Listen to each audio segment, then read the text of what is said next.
Hello everybody, welcome back to the workshop.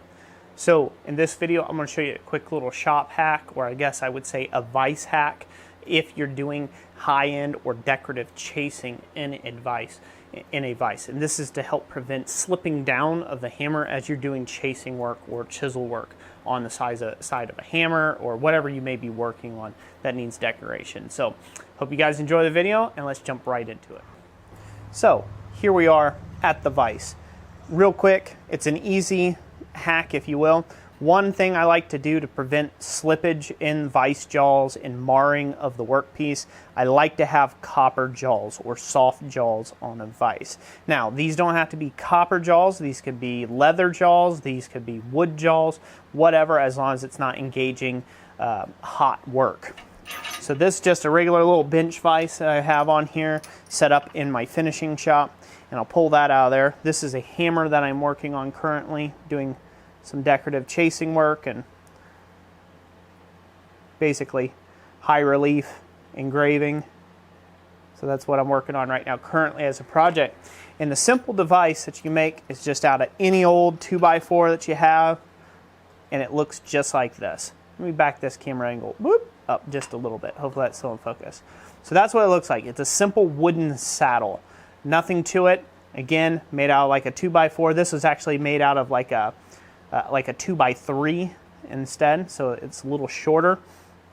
So the only critical measurement is that you do have to have these ears. If you try to just put a piece of wood down in here, what happens is that if you just try to lay a wood block in here down on this portion of the vise, it will just rock on you and eventually jiggle right out. So you do need to have these ears here to compensate for when the hammer starts slipping. Once the hammer starts slipping and burying into it, it'll bite harder and harder and harder on the wood block up against here.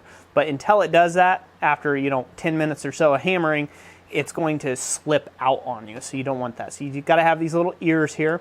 I like to cut these at a 45-degree angle, and then this here is just, there's nothing special, up about an inch or so. And then, whoop, you plop it right down in there. As you can see, it drops below the regular height of the vise jaws themselves.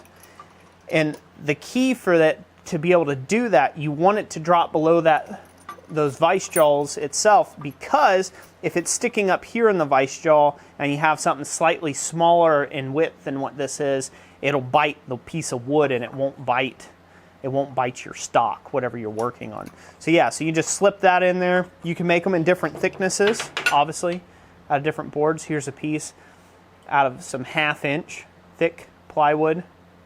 Well, not plywood, a board, There you go. It's like a 3/4 board. You plop that down on there.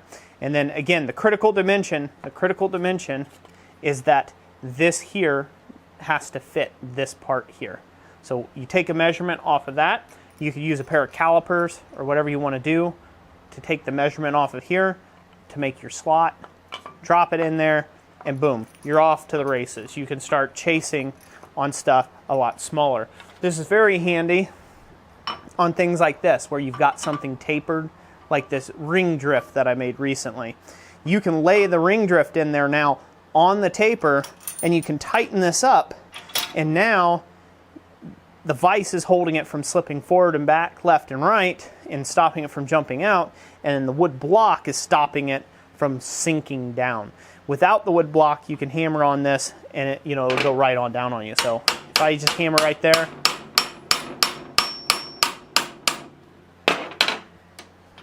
that's okay there. But if I take that out and recrank that same tightness there,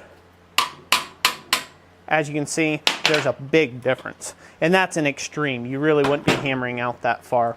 So like on a hammer, I can pull this back. Oh! Drop the block, of course, that's always helpful. I can pull that back. I drop on my copper jaws. I get the hammer to be chased.